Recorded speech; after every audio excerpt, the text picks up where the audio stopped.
देखु सारा ओडिशा रे सब प्रकार महोत्सव होची किंतु कोठी युवा महोत्सव होनी किंतु प्रथम करी आमे जाजपुर जिले में युवा महोत्सव करी बोली आशा रखिथिलु।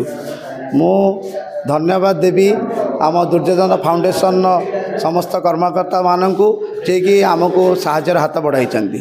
आमे विगत 2 मास है अक्लांत परिश्रम कार्यक्रम केमी सुरुखुरे हम से आम योजना कर चलीचु।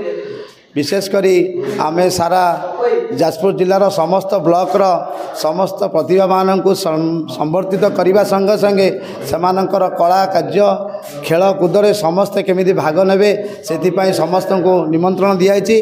आमर ब्लॉक वाइज समस्त फुटबॉल हो कबड्डी हो क्रिकेट हो वॉलीबॉल हो समस्त प्रकार खेलकूदर कार्यक्रम रही। दिन बेला आमर खेलकूद रही संध्यारे समस्त कार्य सांस्कृतिक कार्यक्रम रही आमर सब कराई योजना कराई। आमे समस्त को आह्वान करूँ ये कार्यक्रम को समस्ते साहाय्यर हाथ बढ़ातु।